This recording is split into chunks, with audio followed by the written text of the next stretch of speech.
Hello friends, Nils here and welcome back to another video.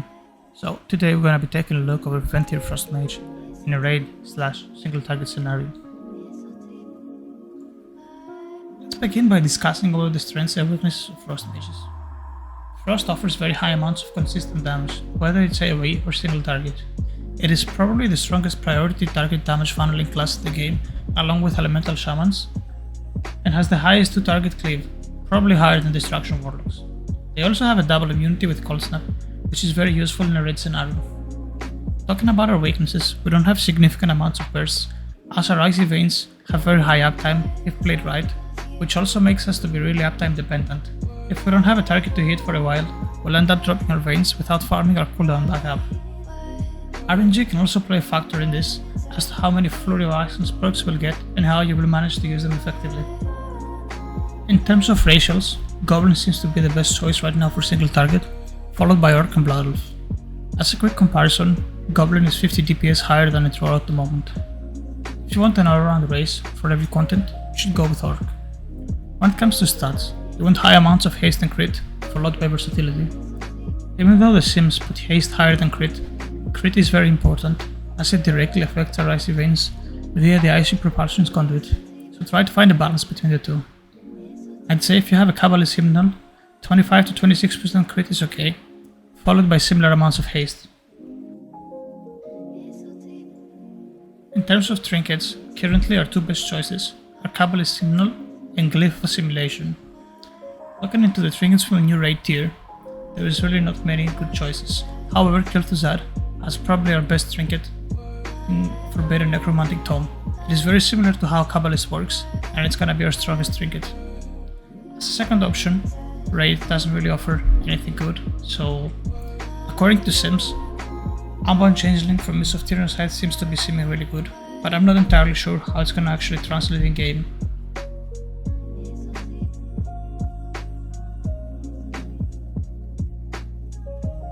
Let's quickly discuss over our talent tree. It's how our talents should look in most situations. On level 15 row, we have Lonely Winter, which is the biggest DPS increase for both AoE and single target. Next up we have Shimmer and Rune of Power. These are the two most standard choices, however, sometimes Focus Magic could be good. Most notably, if you're in a raid scenario with two Frost Mages and you have Focus Magic trading between each other. On the level 35 row, Chain Reaction is your standard talent, which you should always pick. On the level 40 row, you will usually just gonna end up going with the big slows. However, Ice Ward can be a DPS increase in some situations, which we will talk about later how to use Frost Nova effectively. On the level 45 row, our standard choice is Spreading Ice for raiding. The 5% extra damage translates to roughly 200 DPS increase on single target, which also allows us to cleave. Freezing Rain is a very good talent, but it's mostly AoE oriented for Mythic Plus. Lastly, Thermal Void is our bread and butter talent, which makes the entire spec work. It increases our Ice Defense duration flat by 10 seconds, and every time our Ice Lances hit a frozen target, this duration is extended by 1 second. Let's talk a bit about our Legendaries. Frost has a whole bunch of good Legendaries that synergize very well with our toolkit. Starting on we have Slick Eyes, which is your bread and butter for single target DPS. While Ice Events are active, each Frostbolt cast reduces the cast time and increases its damage by 2%, stacking up to 10 times. You can craft this legendary on belt and legs, but you should prioritize legs as they have a much higher stat pool. Freezing Winds is all around our best legendary. While Frozen Orb is active, you gain a Fingers of Frost charge every 2 seconds. It's our best legendary for Mythic Plus and our best legendary for Cliff scenarios. You can craft it on head and hands. Up until 9.1, the ideal slot was head, however with the introduction of domination sockets, you should craft on your hands, so you can have an unholy dominations out here. Lastly we have Glacial Fragments. Glacial Fragments is not really that good of a legendary, however, when it comes to heavy target cleave, it can be really good, on a fight like SLG for example. The reason we don't want to use that legendary for Mythic Plus is that Freezing Winds is going to help us providing much higher Icy Veins uptimes. However, it is a good legendary to have. You can craft this on your back and legs. You should prioritize obviously for legs, as the stats are higher. The Covenant legendaries don't seem to be really that interesting. The Venthyr one reduces the cooldown on Mirrors of Torment. This one can provide us with a proc of Deathborn for 8 seconds and increase our damage by 1% every time we cast a Frostbolt. Harmonic Echo basically deals an AoE damage when Radiant Spark is consumed, and Heart of Fae increases our critical strike chance in haste, stacking up to 10 times. They're not really that good and they don't really synergize that well with our kit. Let's talk about Covenants, Soulbinds, and Conduits. Our Covenant of choice for Frost Mages for raiding ever since the expansion was launched is Venthyr. The signature ability is Mirrors of Torment, a castable ability which will debuff on the target. It has 3 charges, and whenever a charge is consumed, you gain a Brain Freeze proc. Charge is consumed whenever the target attacks or casts a spell and has 6 seconds internal cooldown. It is a very good filler ability for our rotation and will increase our damage, mostly out of any other Covenant ability, as well as this will help out with Icy Veins cooldown management. Moving on to the Soulbinds. Nadia the Mistblade is our best Soulbind for now. We have Thrill Seeker. Thrill Seeker is a stackable buff that goes up to 40. You gain a stack every 2 seconds or 4 stacks when you kill an enemy. At 40 stacks you will gain a haste buff called Euphoria that provides you with 20% haste for 10 seconds. The only problem with this is that it often procs at the times that you don't want it, as you have a lot of downtime. A good fix to this, or a good solution rather, would be if you could cancel all of the buff out of you, so you could just freshly stack it up and try to time it better. In terms of conduits, your tree should do something like this. Icy Propulsions is our bread and butter conduit, which makes the spec work as long as Thermal Void is around. So basically, while your Icy Veins are active, your critical hits reduce the cooldown by 1.2 seconds, and that is on 226 item level, so it's gonna go much higher. Door of Shadows disorients all enemies on the target location by 6 seconds. That doesn't really do much. And you have a Finesse Conduit, which you can put wherever you want. I chose to go with Blink cooldown. Overall, we have an Endurance Conduit. The new Conduit seems to be really good. It was introduced to the patch 9.1. Whenever you take damage, you heal back for 4% of your HP, the 10 seconds cooldown. Here is where you have to actually put the stuff right. On this potency conduit, you wanna put your orb, so you can always switch up the lanes. When it comes to single target, we're always gonna be running Dauntless Duelist, which increases our damage to the target by 3%. So you should always have this row active, with your Ice Bite potency conduit here, which increases the damage done for Icelands by 6.4%. When you're doing Mythic Plus content, and you want to play Naya, you should just swap around and use the Frozen Orb conduit. However, General Draven seems to be the better choice for Mythic Plus.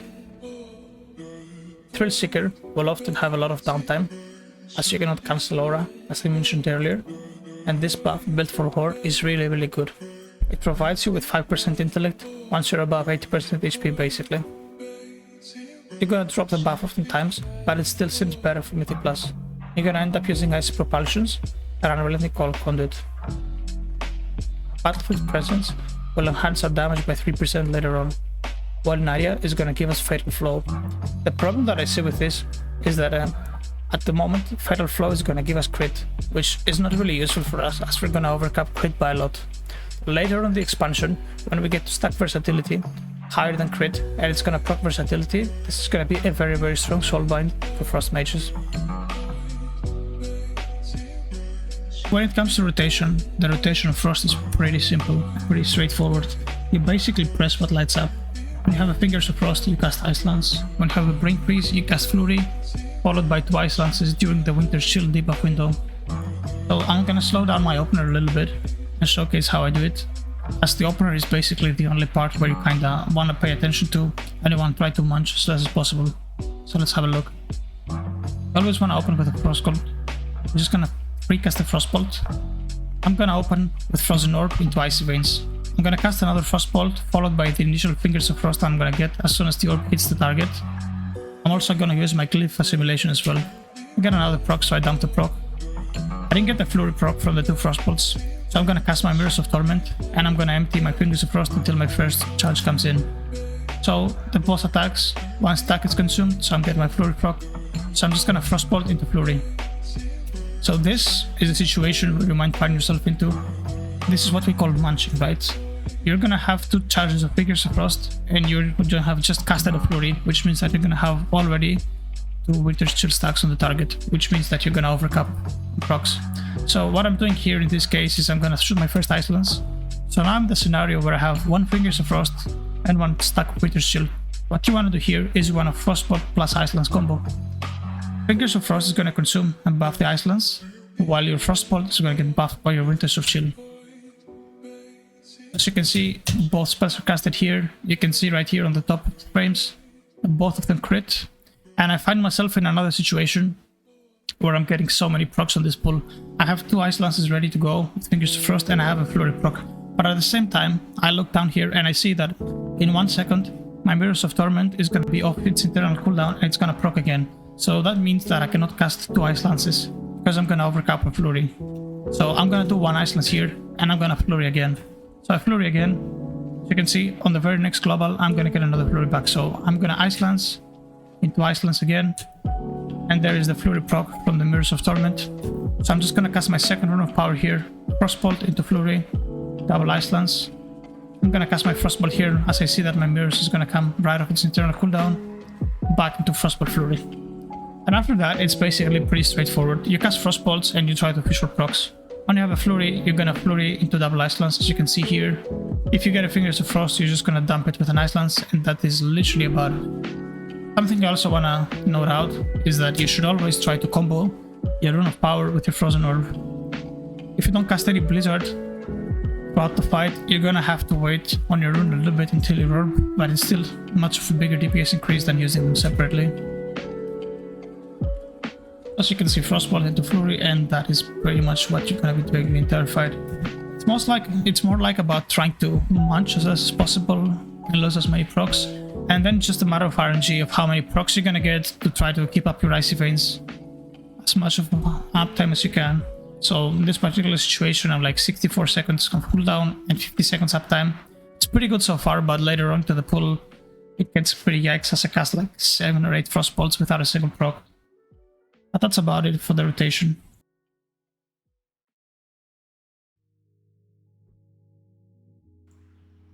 When using Freezing Winds, simply just delay your Mirrors of Torment for about 10 seconds into the pull.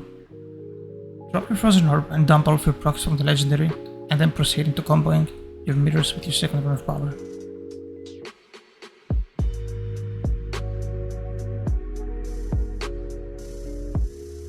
Earlier into the video, when I was going over the talents, I mentioned Ice Ward and Frost Nova. So, there is a question that a lot of people ask. Is Frost Nova an actual DPS increase? So, in most scenarios, especially when it's only a boss fight, you will not use Frost Nova. However, let's assume that these ads are like, for example, Fate Scriber's ads. When Fate Scriber Tank ad dies, a whole bunch of smallies spawn around. So you would like Orb, you would Blizzard. Now what happens if I Frost Nova here is essentially that my Shatter is gonna affect both of my Orb and my Blizzard. You shove off like 10 seconds of your Icy Veins cooldown instantly, as well as you make both of your Blizzard and your Orb crit, doing a lot more damage.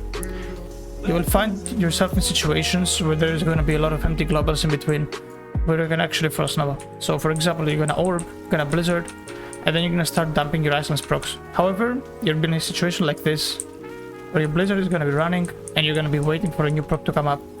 So you will always be able to fit in a Frost Nova at some point.